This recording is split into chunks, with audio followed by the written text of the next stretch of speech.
Well, I'm so glad to have Michael Dow with us to share on such an important topic. Him and I had dialogued over this a couple years ago, but we just really wanted to get a fresh take. And I wanted to even first off make sure we even hit these. We'll put the links to both the volumes, but Michael has articulated some beautiful truths from the scripture, connecting them when it comes to fasting. And my wife and I are so thankful for his family. They have such a rich history with our body, really feel indebted to the consecration in their lives and all that they pioneer. But we're just grateful to have you to just be able to pour into our conversation and what we're going after. Man, I love you guys. And it's a joy to be able to do this and to do it together.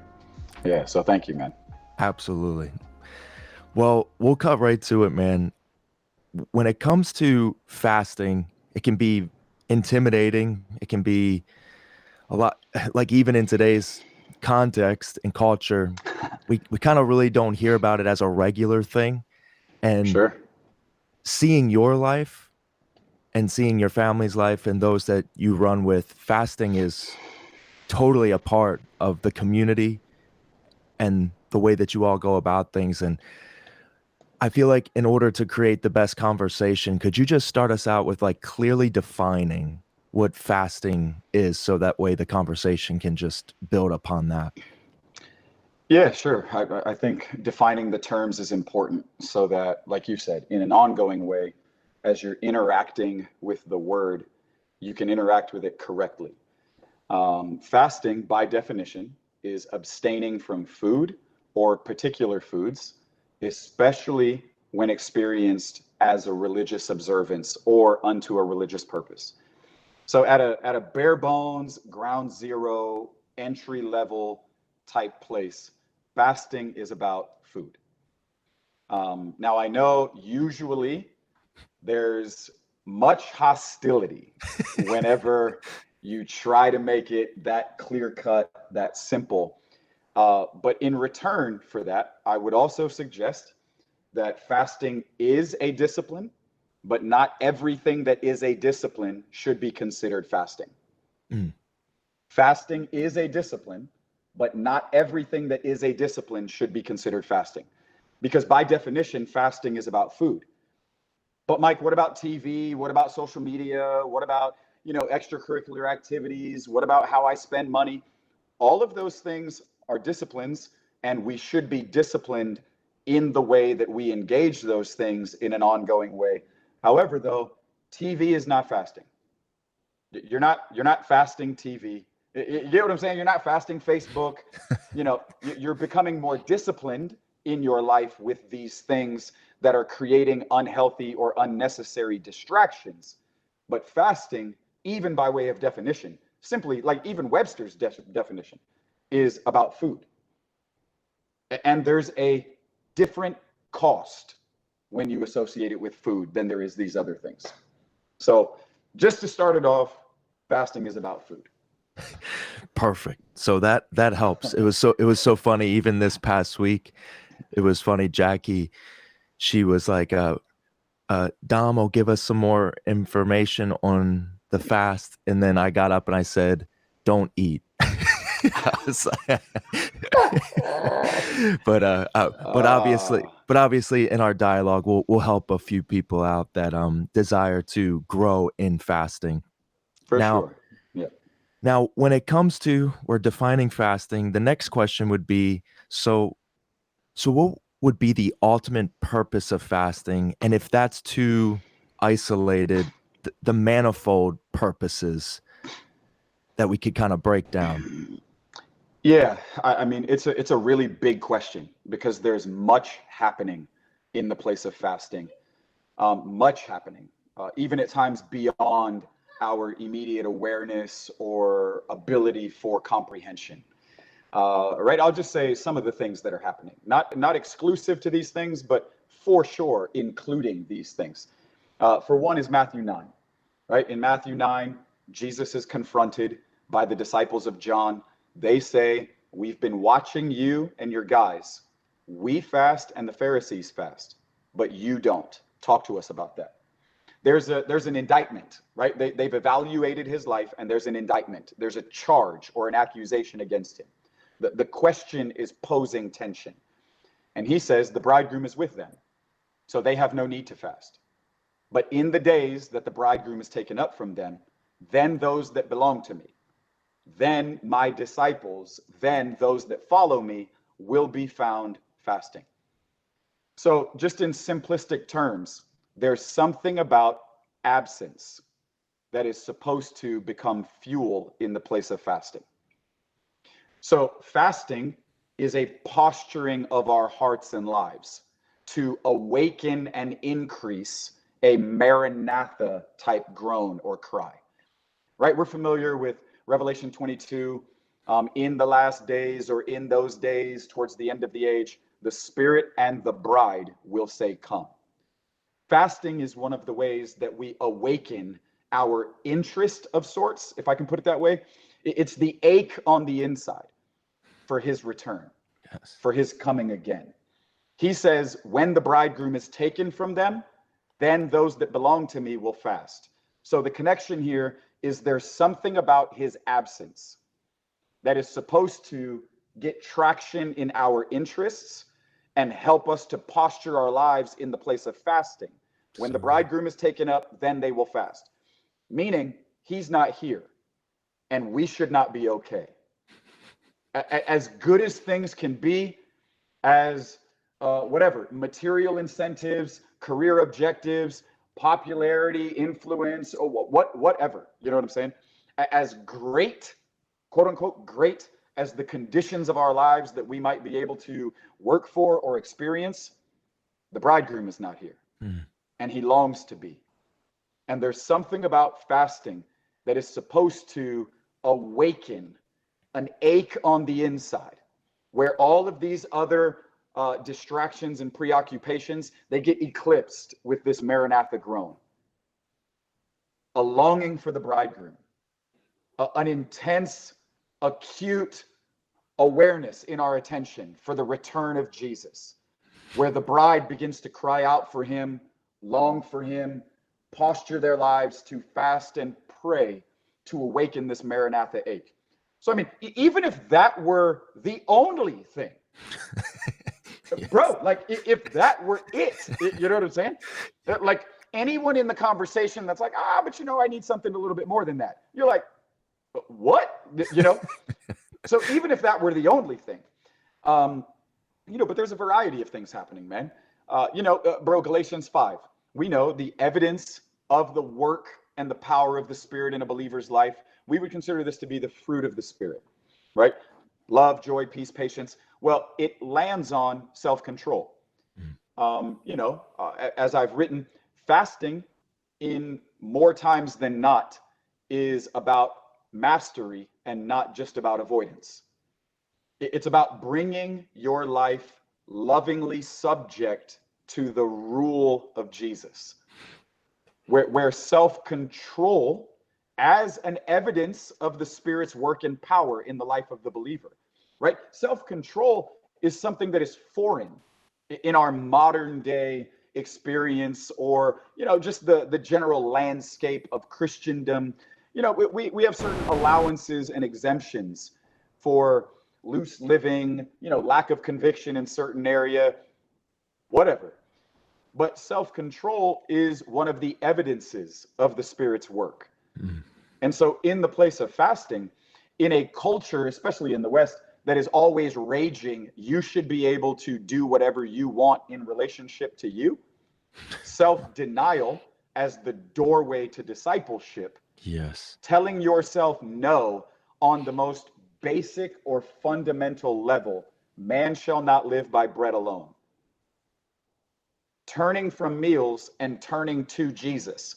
Denying the raging of those fleshly appetites and cravings, and learning how to make yourself more subject to the leadership of the Spirit, to the loving rule of Jesus. Bro, reaps benefits and rewards and harvest in unimaginable ways. The category of food is something that God uses in order to evaluate other areas and interests of our own lives. Which is why fasting is not just about your appetite, it's also about your attention and your affection. So, I mean, bro, there's so much happening in the place of fasting. I mean, that it would be really hard to try and like quantify of sorts, but there are for sure things that we can list and mention. And I think that those are some great ones, right? Learning more self-denial, self-control, becoming subject to the leadership of the Spirit and the rule of Jesus, having my appetites vetted, where I become aware to the allegiances that have formed over time, even in relationship to food. Right? There's a reason that stressed spelled backwards is desserts. There's a reason, you know, like there's a reason. There's a reason that carb addiction is becoming an actual thing. And I mean an actual medical thing, you know, a real medical category. You know, oftentimes we're not aware of the hormonal connections and the different ways that we are actually on a hormonal level connected to food based off of oxytocin and dopamine and other things that are experienced whenever we're consuming certain foods. There's just a whole lot happening, I'll say. And so those are just a handful of things, you know, that we can for sure reference. Well, when you even said it yourself, just the bridegroom affection alone, if that doesn't Woo! crown you, if that doesn't provoke you to say, I gotta at least dip my feet in this more, like I gotta at least just want to humbly say that seeing your life and seeing the people you run with fast the way that you do, that made it desirable more for me, because I see your love for him. I see the fruit of the Spirit in your life. I see and it's like, wow. And I really believe that that's the same thing with Christ, that when we see that pattern of self-denial, there's something about it that it's not just like that. Yes, it's difficult for the flesh. There's no lie about that, but it's just, there's something, the reward just far exceeds the price. It's just like, so I just wanted to just bring that up, that just hearing those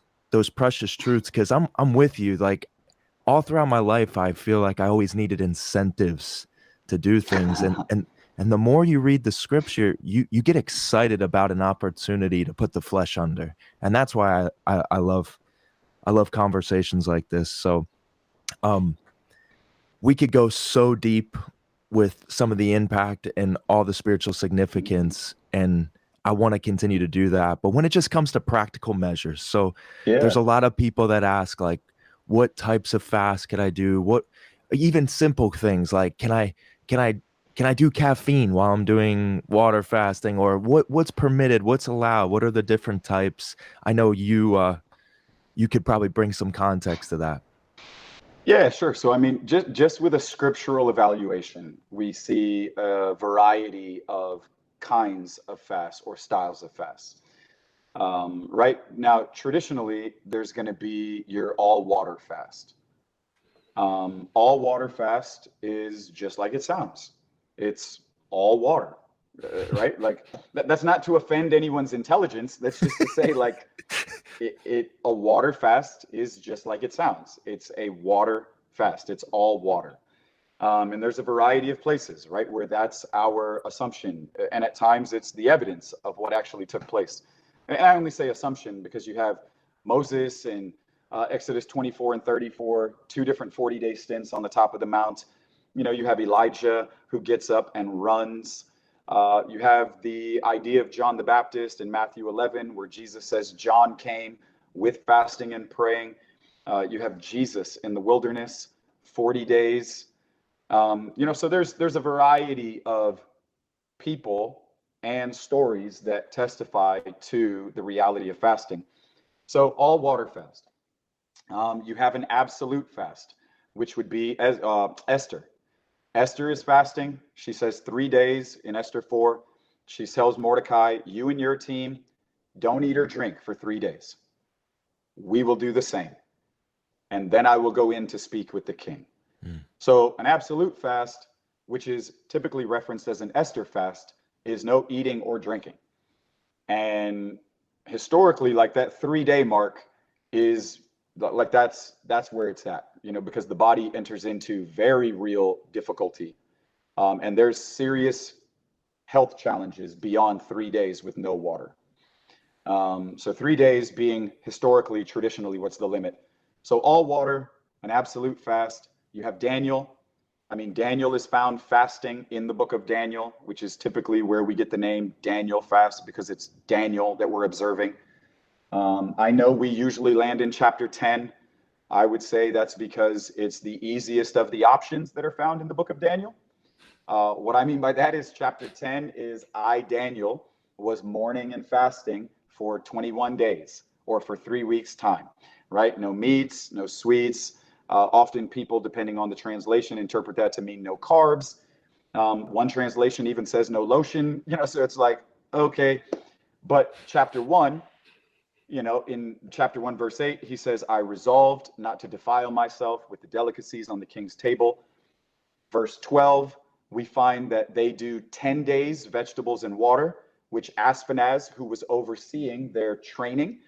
Now we understand that they were in training, Daniel and his 3 friends, Shadrach, Meshach, and Abednego, because they were going to enter into the king's service in a full-time way. So there was a schooling or a training period that they were involved in. That detail actually matters, because in Daniel 1:12, it says that they did 10 days, vegetables and water. Ashpenaz evaluated them, right? You remember at first, he didn't want to let them do it. He said, I'm going to lose my head for this. I'm responsible for you. You're going to shrivel up. You're not going to be of any good. He lets them do it. After 10 days, he evaluates them. And then it says he lets them continue on. Well, when you continue on, you realize that their schooling period was 3 years. 3 years of training, and then they entered into the king's service full time. So the implication there is they didn't do just 10 days vegetables and water. They did the 3-year period vegetables and water. And then you see the consequence of such in 17:18. Daniel and his 3 friends, God imparts to them wisdom, insight, learning, and understanding. And unto Daniel is given the ability to interpret dreams and visions of all kinds. So Daniel 1, 3 years vegetables and water. Daniel 10, 21 days, no meats, sweets, carbs, whatever. But then in Daniel 9, when Daniel is reading the word of the Lord, prophesied through Jeremiah, he says, I turn to the Lord in fasting, praying, intercession on behalf of the people. But it doesn't say what he did. Now, I love this because often we land in the Daniel 10. And I get it. I'm not against that, is what I'm saying. But Daniel fasting, traditionally, for everyone that is familiar with it, lands in Daniel 10. 3 weeks or 21 days, no meats, no sweets, at times no carbs, sometimes just fruits and vegetables, nuts and seeds. I get it. There's a variety of ways to go about a Daniel. But in Daniel 9, we don't get a particular style. There's no systematic approach, meaning like, well, we're just going to do what we've always done. Daniel just responds to the Lord.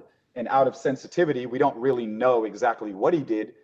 I know that some theologians wrestle. They believe it was a 40-day. Okay, I'm not for or against that. All I'm saying is we don't have evidence there of what he actually did. So you have a water fast, you have an absolute fast, you have a Daniel fast. Then there's a liquid fast, which would imply liquids of a variety of sorts, whether that's going to be water, coffee, tea, juice, clear broth, smoothies, other protein drinks, just all sorts of liquids. Now, funny enough, this is just a side comment, and then I'll continue on. Funny enough, when you tell people all sorts of liquids, inevitably, people are creative in their moment of need. You know what I'm saying? Like, in a moment of pressure or need or, pain and hunger, the creativity of humanity begins to rise. Right? Bro, people are like, hey, a milkshake is a liquid. You know what I'm saying? Other people are like, man, anything that you can make liquid, Put it in a does it blender. count? And I'm like, bro, I know people that have put a steak and a baked potato in the blender out of their weariness and desperation in the place of a fast. Like, bro, you said liquid. I'm like, okay, granted, fair enough. I said liquid. So I mean, you have liquids, right? As funny as that is, liquids again: water, coffee, tea, clear broths, juices, juicing, right? So right, like regular fruit juice, whatever kind of juice, or actual juicing, and then smoothies, right? And then you have sun up to sundown, which we would probably be most familiar with out of Islam, right? And Ramadan and sun up to sundown fasting for a period of 40 days. But sun up to sundown, meaning you're just going to eat dinner every night. Sun up to sundown. That's at least the expectation, right? Is we're just going to eat dinner every day. We're going to fast breakfast and lunch and snacks throughout the day. And we're just going to land on an evening meal, to close out the day. So again, absolute, water, liquids, sun up to sundown, and Daniel. So just in practicality's sake, those are the different kind of, little trenches of fasting, if you were going to jump into it, that we could find application for us. That's beautiful.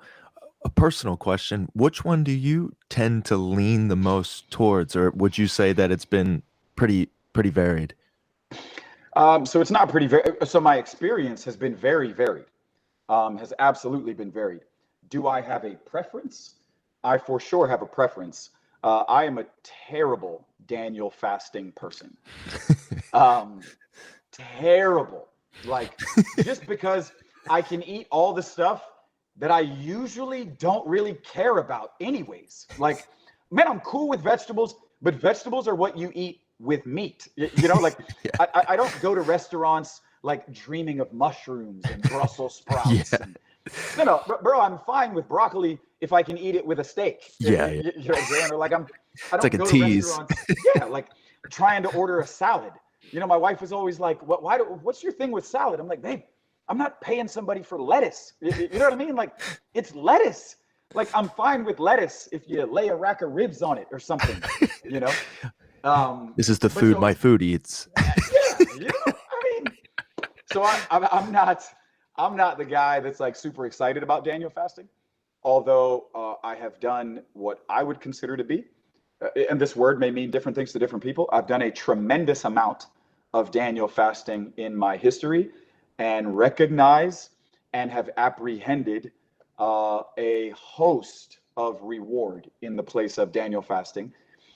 For me, liquids is kind of like my lane. That's just because, man, we can jump into a liquid. We get beyond kind of like the detox period. We get beyond what is the difficulty of the first couple of days or even first week. We break into what is like the sweet spot. And bro, we're just going to roll. I don't got to worry about trying to figure out what I can eat, what I can't eat. Man, if we go here, what am I going to do if we're hosting people or like being hosted? And now I'm, the guy that's like, oh, they got to come up with something to try to, feed. It's like, no. So typically my sweet spot has been liquids. Done a bunch of water fasting, done sun up to sundown fasting. I remember the first time the Lord spoke to me about a sun up to sundown fast, I was kind of offended because I was like, man, like if we're going to fast, like let's fast. You know what I'm saying? Like, Yeah. what do you mean? Like, we're just going to skip breakfast and lunch and and then I got into it and realized very quickly, oh, this is not as easy as I thought it was going to be. If anybody's seen the movie Groundhog Day, right? It's almost like you get up every day and you're starting over again. Because you can eat in the evening, so it's deceiving, right? You battle through all of what is the day one experience for the whole day, and then you eat in the evening. And so it's like Groundhog's Day. You get up the next day and you do it all over again. You get up the next day and you do it all over again. So for me personally, my bend is more towards liquid fasting, although I try to pray about it every time. I try to ask the Lord if there's a particular style that he's either leading, and if I can sense God's leadership in any direction, then I'm always going to go with that. You know, I'm not just kind of like, hey, this is what I do, this is what's most comfortable for Yeah, me. yeah, yeah. Like, you know, like I try to, you know, historically I've always just done it a certain way, and so I'm not really open to other. No. I try to pray about it each time. I really want to sense like a leading from the Lord. And if I'm not able to become aware of God's leading in any particular way, then I honestly, in the place of prayer, just try to find a restful confidence in a style of fast that, you know, I feel like I'm supposed to kind of give myself to for whatever time period. I really appreciate that answer. No, that's amazing. So this is we also inquired from our body of a few questions to kind of bring to the table. So I was going to formulate a few of those. Sure. So one of them was before fasting, I guess would be the best way to frame this question. Before fasting, what are some passages of scripture, which I know there's probably a myriad, but what are some passages of scripture that could awaken this conviction more in the heart ahead of a fast? Yeah, for sure. So Matthew 9 is a big one, right? So we already referenced Matthew 9, Yeah. right? Bridal posture, Maranatha cry, the absence of Jesus creating a motivation in my affections and in my attention and in my appetite.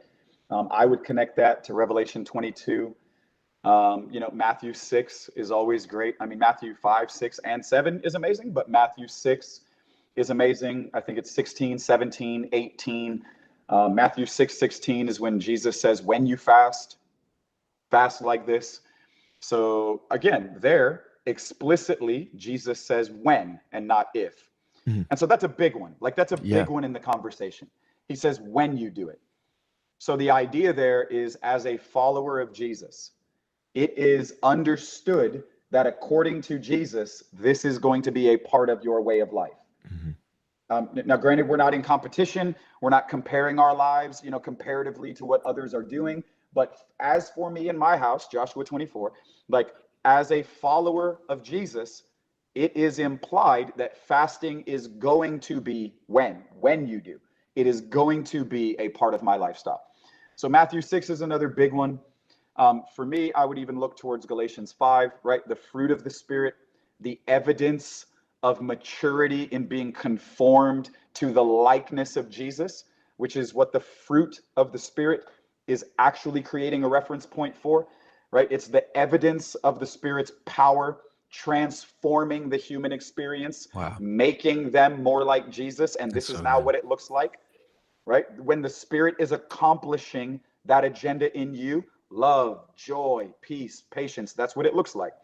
You know, then there's other references, right? I mean, again, Exodus 24:34, Moses's experiences with God in the place of fasting, right? Moses comes back from the mount and his face is literally on fire, right? It's glowing, right? But the beauty there is he doesn't realize it and other people have to tell him.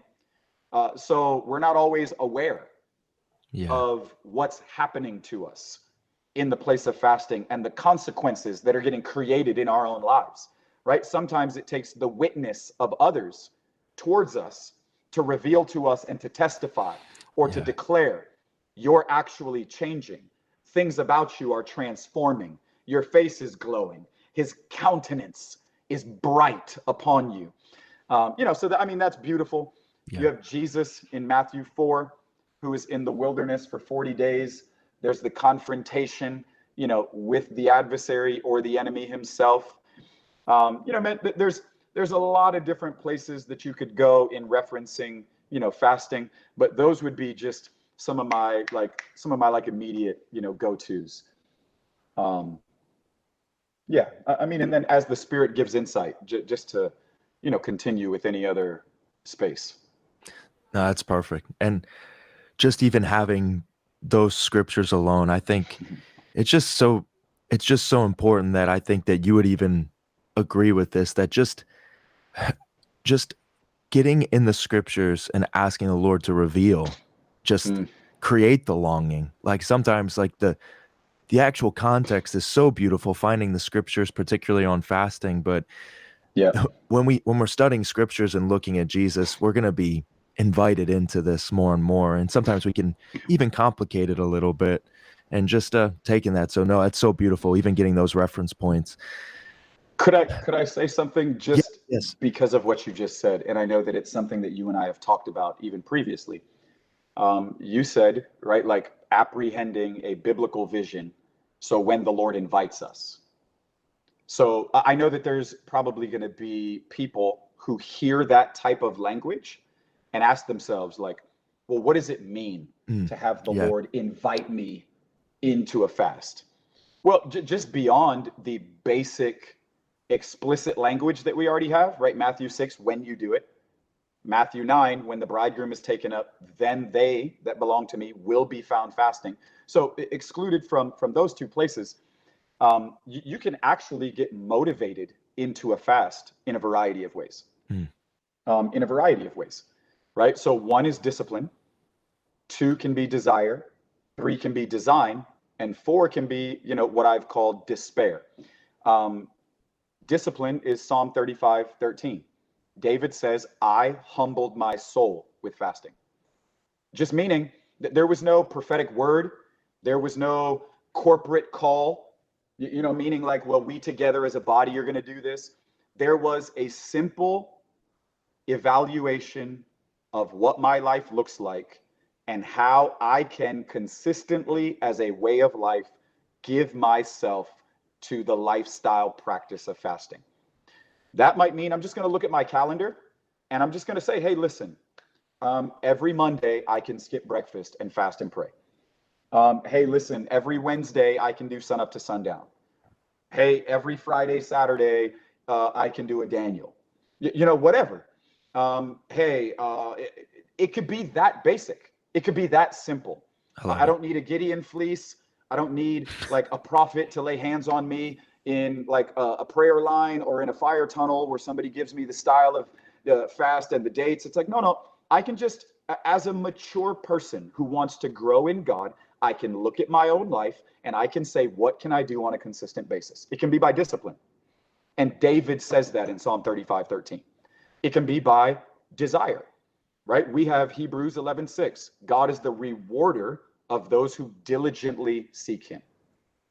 And we all realize that we want to live consistently with a certain measure of hunger, right? Like we would all at least, I hope to God, we would all at least say, man, I want to live with hunger for the Lord. I want to be a hungry person pertaining to the things of God. But then there are moments of unusual hunger where zeal or passion or some sort of stir or swirl hits our hearts in whatever way, right? Sometimes like an inconvenience of circumstance can do that. Other times God can awaken us at times just in our own journey where we experience a season of refreshing or like personal revival. And you just say to yourself, I have to do something to go after God in a way that is abnormal, in a way that is greater than just the way that my life has been conditioned up until this point. I've got to do something, right? I feel a tug on my own heart. I've got to go after the Lord in a greater way. Okay, great. I would call that desire. And in the place of desire, Hebrews 11:6 says, he's the rewarder of those that diligently seek him or pursue him. And so in that, you could just say, man, I'm just going to do something. I'm just going to pray about it. And I'm just going to respond to the abnormal hunger that is being stirred or being awakened in my own heart or in my own journey, in my experience. And I'm just going to do something. Man, I'm just going to start fasting. I'm just going to do a 7-day. I'm going to do a 3-day. Man, you know what? I'm going after God. I'm going to do 21 days. You could do it by desire, right? So you could do it by discipline as an ongoing way of life. You can do it by desire in unusual moments of awakening or stirring or hunger. You can do it by design. Psalm 16:7. David says, I praise you, O Lord, for you bring me counsel in the night. You're the one that reveals to me instructions as to the way that I should take. often there are experiences that we completely dismiss because we don't discern them the way that God intends for us to. And so we dismiss because we don't discern. What do I mean by that? Right, like I've shared with you, we'll be riding in the car, right? This has happened to me often, right? I'm riding in the car, and all of a sudden, I'm not doing anything that I would consider to be super spiritual, right? I'm not worshiping. I don't have worship music on. I'm not praying. I'm not praying in tongues. I'm not like thinking about, certain things. I'm actually distracted. I'm preoccupied. And all of a sudden, a thought, like a little whisper from the inside, begins to rise. And it's like, hey, do a 21-day fast. Do the 1st of November to the 21st. Do sun up to sundown. And I'm like, what? Like, where did that even come from? Right? Now we realize that often when we say, I heard from the Lord, some of the time what we mean by that is the initiation or the awareness of a thought or thought process that did not originate with me. Right? I wasn't sitting around trying to think something up, trying to conjure up something. It wasn't like my preoccupation. All of a sudden, a thought or a thought process entered into the space of my awareness, right? Like I'm at the altar, man, I'm weeping before the Lord. I'm like, God, I'll do anything. Man, I just got to have more of you. And all of a sudden, the Lord's like, you know what? Don't do sweets for the month of February. And you're like, what? Like, where did that even come from? Often we dismiss that. And because we dismiss it, we don't make the necessary connection to God's design and a particular invitation to posture our lives in an experience of fasting that way, right? Oftentimes we're like, man, there's no way that could be the Lord. And we dismiss it because we're not necessarily conditioned to discern God's intentions in those types of ways. But if we would be, I think that it would be so much simpler how often God is actually speaking this way, revealing things to us, meaning like his interests and invitations to posture our lives in a fasted effort. Man, it could come through a dream. It could come through all different types of ways, but by design, where we become acutely aware of God's speaking or leadership for us to posture our lives in the place of fasting. And then you have what I would consider to be despair, which is Psalm 69, right? Psalm 69, 9 and 10, David says, your burden has become my burden. He says, your reproach has become my reproach. He says, zeal for your house has consumed me. And he says, I was filled with so much sorrow, or I was so burdened by what is on your heart that you revealed to me, that I postured myself with sackcloth, ash, fasting, and prayer.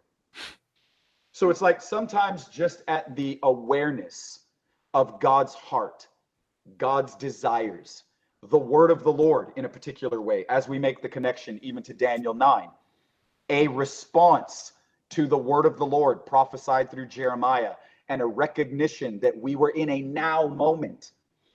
Daniel postured himself in fasting and intercession.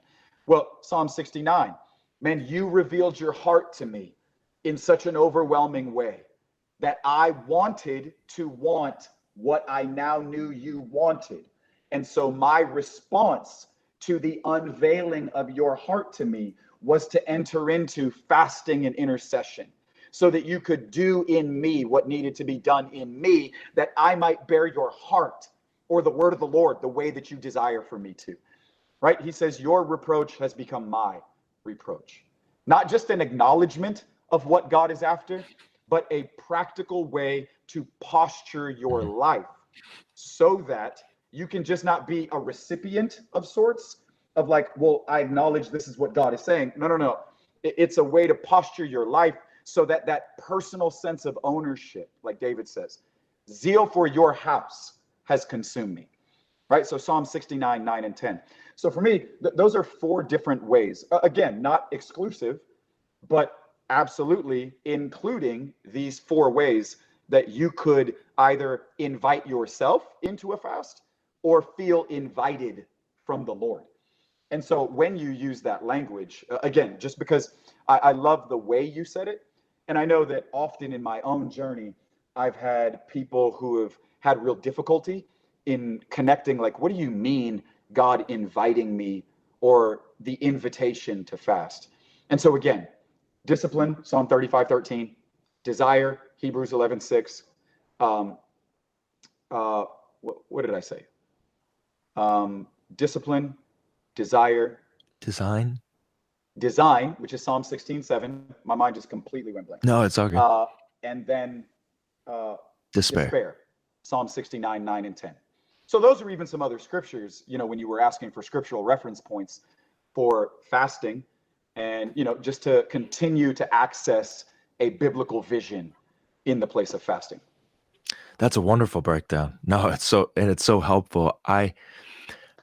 The one word that just is blasting me right now is just response. Like, I think it's just there's so many times in our walk with the Lord that we hear theology, we hear doctrine, we hear messages, and we hear how much he loves us. But sometimes in our frail humanity, we want to respond in love, and fasting is a response, and done with the right posture of heart, giving attention. That's just like, it's just doing something to me right now. just that simple word.